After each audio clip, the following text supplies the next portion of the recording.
Hello again, everyone, and thanks so much for joining us for Thursday's edition of Alaska Weather. Now, the 25th day of February, 2021. I'm Percy, meteorologist with the National Weather Service, and I'll be hosting today's show.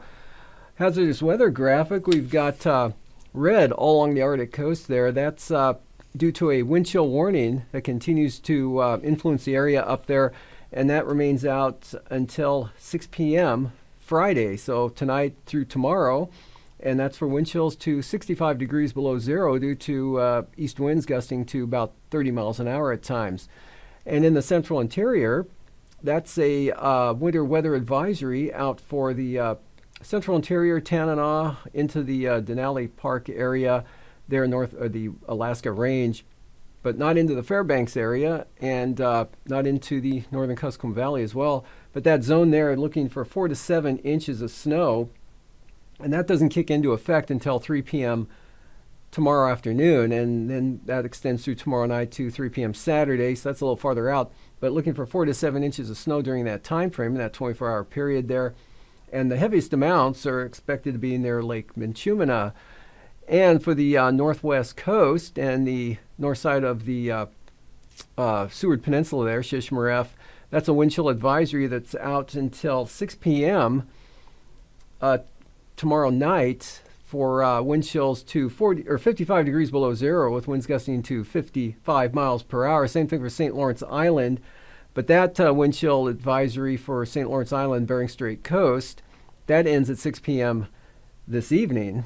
And that's for, again, wind chills 55 below zero with gusts to 55 miles per hour.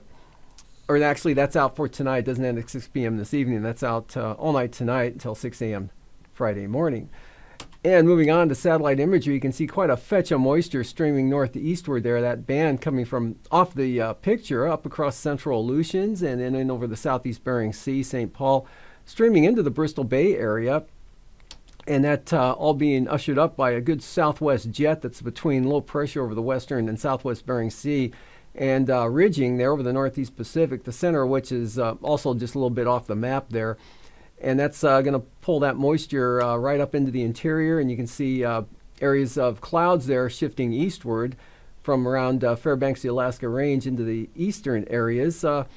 Anywhere from half inch to maybe 1 to 2 inches, maybe even some higher amounts, maybe up to 3, fell northeast of Fairbanks around the Chena Hot Springs area and in the hills there. With Fairbanks today picking up about officially about 0.06 of an inch in the last 12 hours of water equivalent. So that could translate into maybe an inch of snow up there. And Valdez, 1 to 2 inches, some light snow. That ended earlier, though, and that extended in the Susitna Valley, kind of drying out this afternoon. And the southeast coast, seeing some shower activity, mostly in the form of rain at sea level, rain and snow as you get any elevation at all or any eastward and northward extent to snow above maybe 2,000 feet. And that's going to be tapering off. But on the chart today, you can see low pressure, weak low pressure over the central interior there, along with that frontal boundary, kind of an Arctic boundary there. Kind of a widespread area of light snow today with, up to an inch fell along the DeLong Mountains there, along the south side of the western Alaska Range, 1 to 2 inches possibly from some of the precipitation amounts I saw there. And, Point Hope, Cape Lisburne, seeing northeast winds, so dried it out there with that offshore flow. They're gusting 40, 45 miles an hour on down in toward the Bering Strait. They start to diminish there as the gradient slackens off. But Copper River Basin, little light snow there with Delta Junction picked up maybe an inch or so of some light snow today. And also about a third of an inch of rain, so nothing heavy over the Panhandle precipitation-wise. It's about a third of an inch in 12 hours for Sitka, which is pretty light for that location. And otherwise, that moisture bringing rain up to the eastern Aleutians and the Alaska Peninsula. West-southwest winds, Nelson Lagoon gusting 36 miles an hour this afternoon. That windy air extends back to about the Fox Islands and then starts to diminish toward Adak and Atka. The main low center way back out there to the west near Shimei and Attu. But we've got precipitation pushing into the northern Bering Sea towards St. Matthew Island, and then mostly extending into the southwest coast. For tonight, kind of a new low forms along that frontal boundary and swings up right off the Yukon Delta coast there.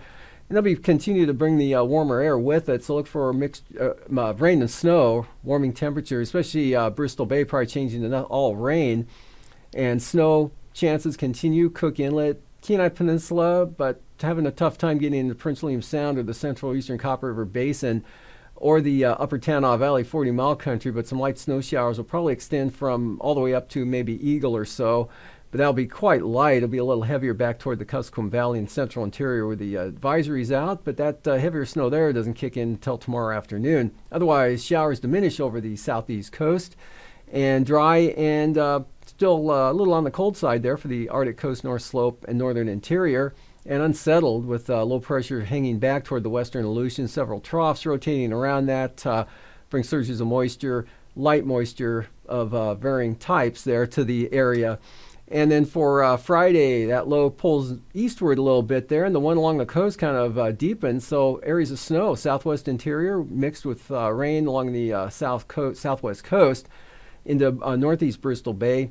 And western southern Cook Inlet, chance of snow, but the Alaska Range is kind of holding that off due to the southerly flow there. As you can see, the isobar is kind of bulging in, so that's going to keep it dry over northern Cook Inlet, Prince William Sound, Copper River Basin areas. Chance of snow along the north of the Alaska Range to about the central and eastern Brooks Range. And real light amounts of snow possible there for the eastern Beaufort Sea coast, more like flurries. Same thing for the Bering Strait area as well. And still rain or snow shower chances for the central southern southeast coast, which should dry out with maybe some clearing for the northern areas there, Lynn Canal, maybe even Juneau.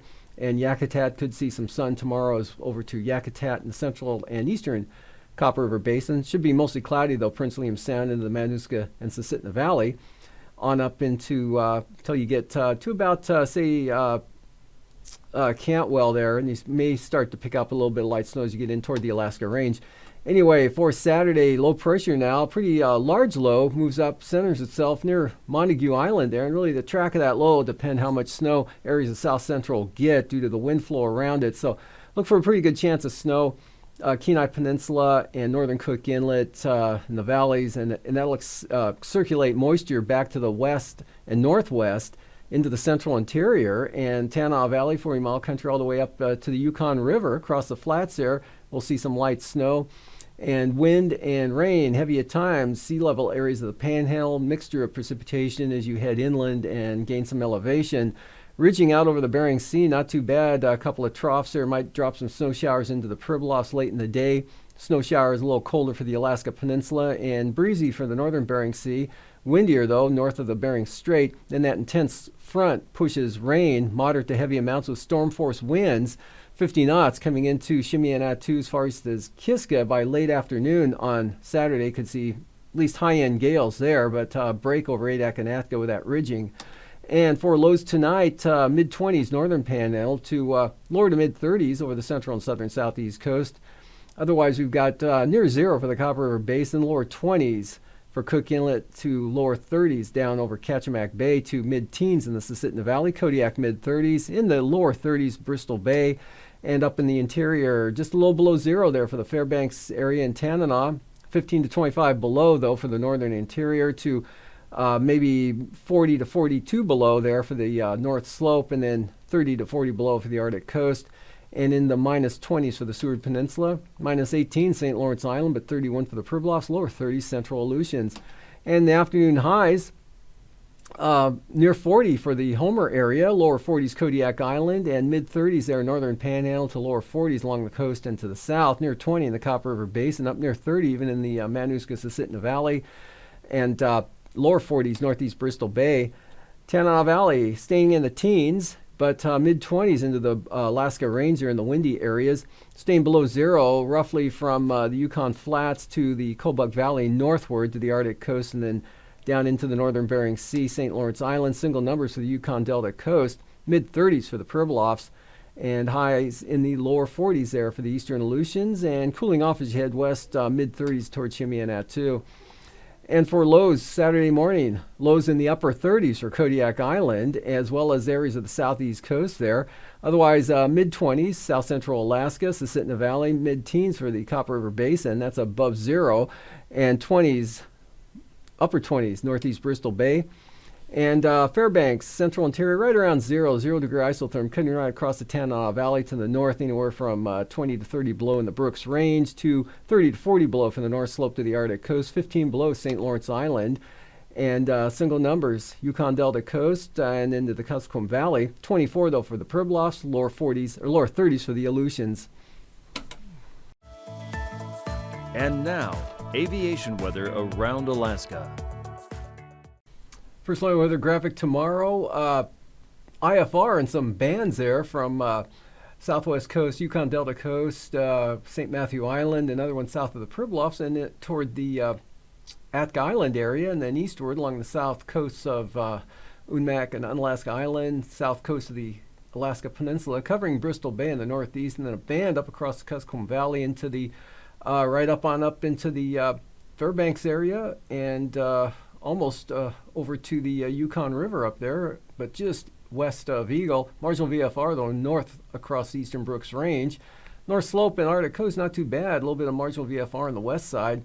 Also, the North Gulf Coast, Prince William Sound, not too bad. We've got some IFR, Northern Cook Inlet, Manuscus, Susitna Valley into the Talkeetnas, and some marginal VFR inside waters of the Panhandle for the afternoon. Good VFR for the southeast coast to Yakutat, and north of the central and eastern Alaska range there, downsloping, providing that VFR area, and then back to the marginal VFR, and you hit the mountains north of Fairbanks, or the hills north of Fairbanks, on up into the Yukon Flats, but VFR, St. Lawrence Island, Seward Peninsula, Northwest Coast, Kotzebue Sound, Selawik Valley, Kobuk Valley, all the way up to the North Slope and the central and eastern Arctic Coast, marginal VFR on the west side, VFR breaking out over the central western Aleutians, as IFR, pretty good batch there from the Pribilofs in across the southwest coast, and almost to King Salmon, but not quite, and covering the Kuskokwim Valley, across the Alaska Range, the Susitna Valley, Cook Inlet, and IFR Prince William Sound, southern Kenai Peninsula, Resurrection Bay up to Passage Canal,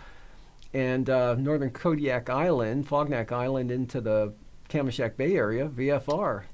And for Saturday morning, widespread IFR now, southeastern Bering Sea, southwest coast, Bristol Bay, that southwest flow right up a band up into the central interior all the way over to the eastern border, becoming VFR though,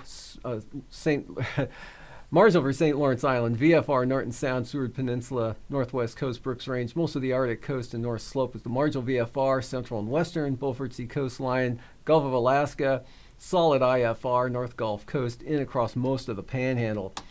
And then for Saturday afternoon, a big area of IFR, almost up to the Brooks Range there, covering the central interior, eastern interior, right on down into Cook Inlet, Kenai Peninsula, Kenai on down to Kamishak Bay, marginal VFR, starting to break out to some VFR, Kodiak Island, marginal VFR, southeastern Bering Sea. Big area VFR though, Adak Atka, up north, northwest, and then northeastward St. Lawrence Island. More IFR, the next system pushing in to possibly as far east as Amchitka Island in the afternoon. Solid IFR though for the North Gulf Coast and the Panhandle. Passes Anatuvik, marginal VFR. Tomorrow looks kind of marginal for Adigan as well, and for Lake Clark and Merrill, call it IFR. Pretty good bet at some point in the day tomorrow, or occasionally IFR. Same thing for Rainy.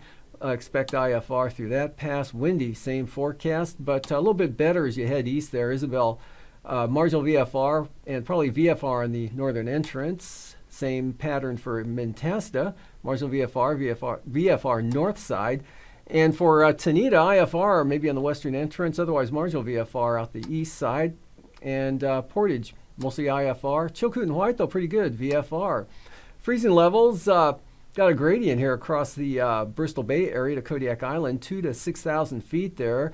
And just to the north at the surface, hugging the North Gulf Coast, north of the Pribilof, south of St. Matthew Island.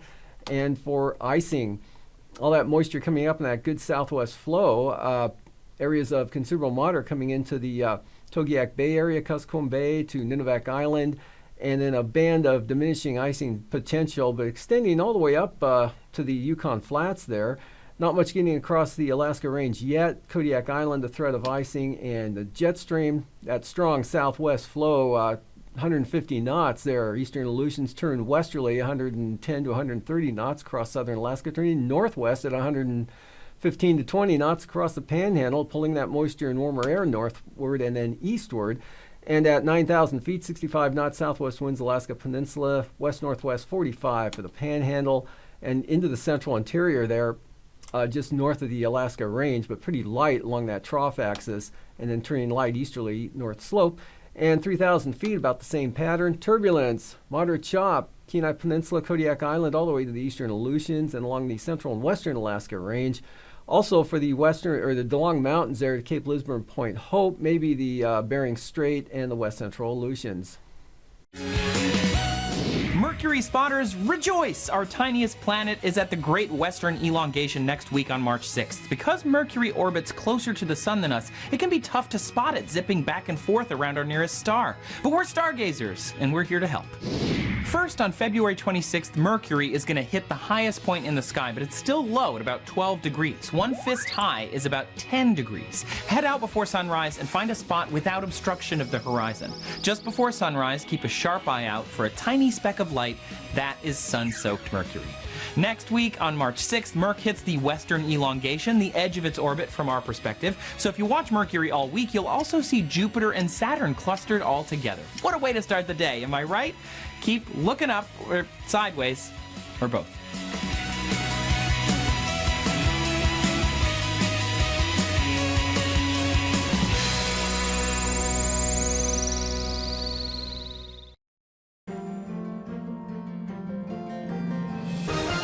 Welcome back to another edition of Alaska Weather Facts. I'm meteorologist Dave Snyder, and joining me once again is Cindy Preller. She is the Tsunami Program Manager for the National Weather Service in Alaska region. Thanks for joining us again, Cindy. Thank you, Dave.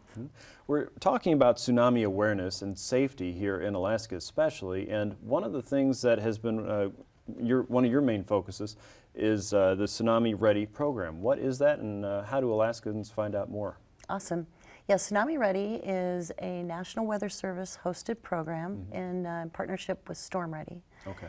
And it is a program that we conduct with our partners in the state, but it's mostly community driven. So if a community wants to become tsunami ready, well, the first thing they need to do is get a hold of me or their local WCM at a weather forecast office or their tsunami team at the state level. So, and this is something that's a NOAA grant, so there's money available to help encourage the preparedness at the local level there in the city or the village. Yeah. What are some of the places that have done this already?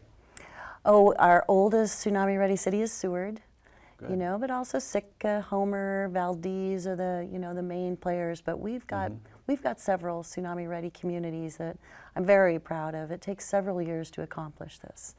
And so a few of the things that they do is the tsunami risk will be assessed by someone like me or another scientist will help find out, you know, really what their probability is. We'll create an inundation map, an evacuation map.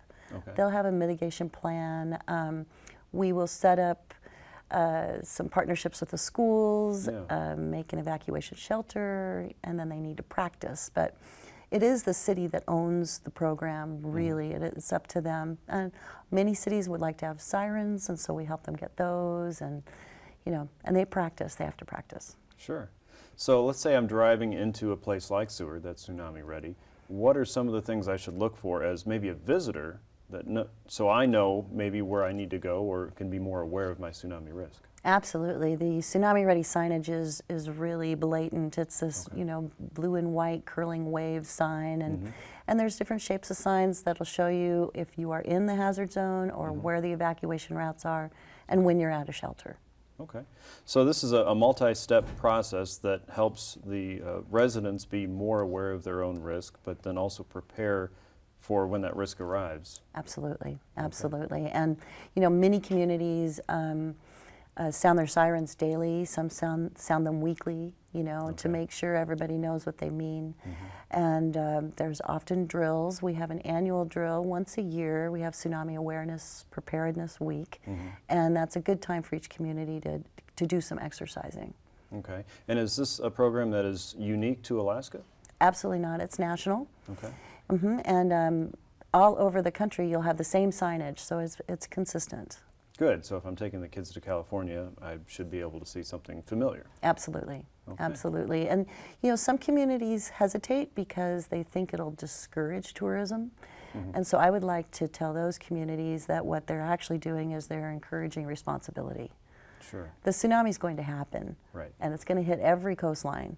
So, you know, it's not about when, It'll be any time. So the fact that they're showing tourists that they are making steps to be prepared for this, I think would encourage people to want to stay there. Right, and that would be no different than, say, you or I visiting the Midwest, where we know there's going to be really bad thunderstorms and maybe there's a risk for tornadoes. We're aware of that risk when we go there. Absolutely. If I see a sign for a tornado shelter, I'm going to remember that. Right. Okay. All right. So we're just doing a better job of being more prepared with something that's bound to happen again. I hope so.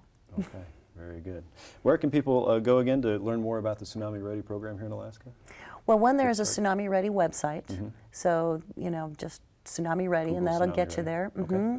And then probably the best person for people to contact is their warning coordination meteorologist at their local weather forecast office, which is Anchorage or Juneau, most likely. Okay. All right. So most of the folks along the Bering Sea coast, again, are not at a huge risk for tsunamis. No, they don't need to worry about it. Okay, Thank very you. good. But always learning to be prepared no matter where you are in Alaska, no matter what the risk, always a good step. And tsunami is a major player in that, as we well know from events like 1964. Alaskans are resilient. I really believe in them. Very good, very good. Well, Cindy, thank you so much for joining us again, and please make an effort to learn more about the Tsunami Ready program in your village and town if you haven't already. We'll be back with Cindy again next time to talk more about the Tsunami Warning Center in Palmer, Alaska. We actually have a group of geologists working for the National Weather Service, so scratch your head on that one and we'll join you next time. I'll see you next time on Alaska Weather Packs.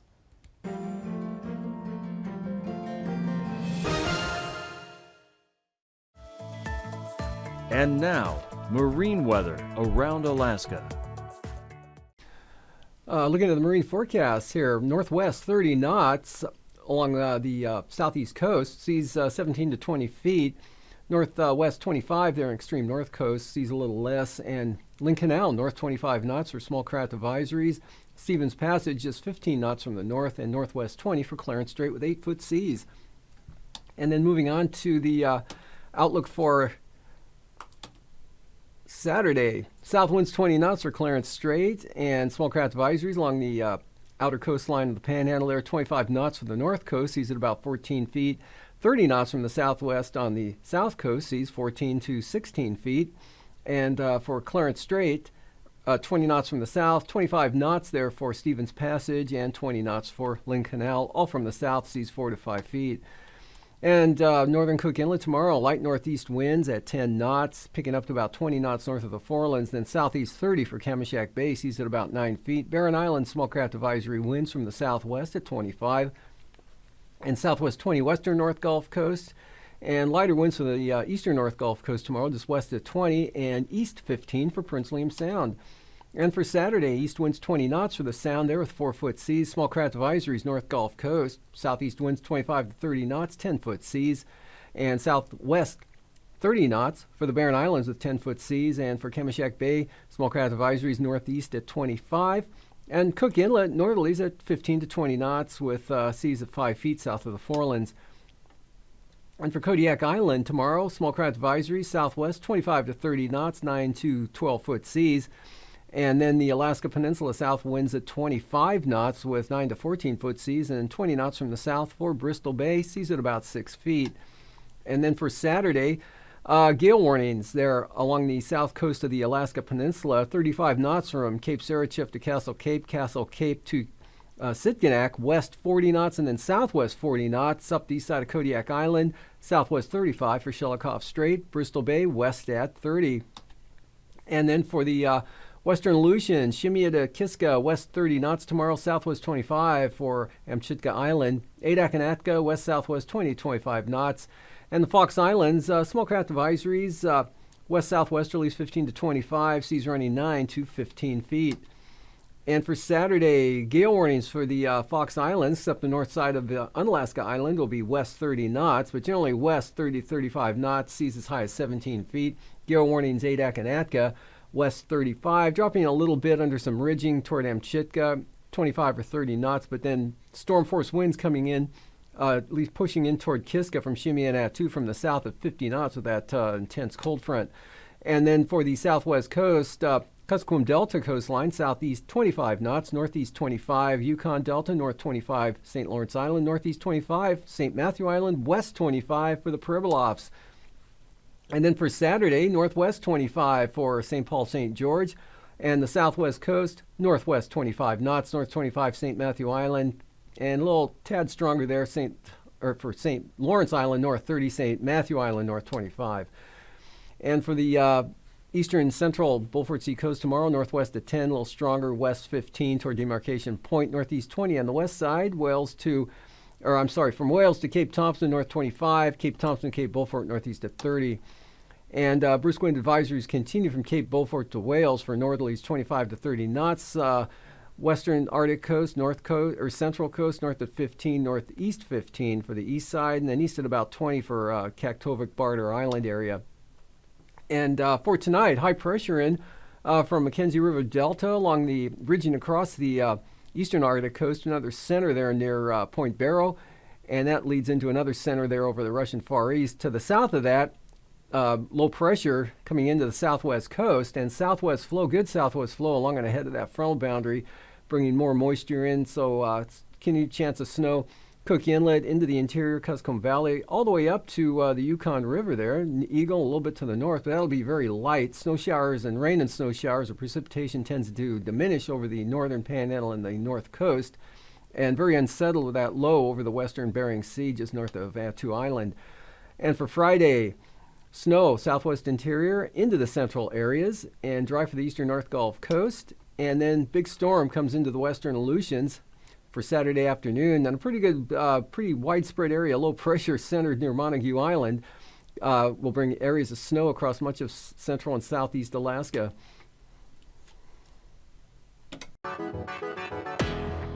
These forecasts are for planning purposes only. Call 1-800-WX-BRIEF for a formal pre-flight briefing.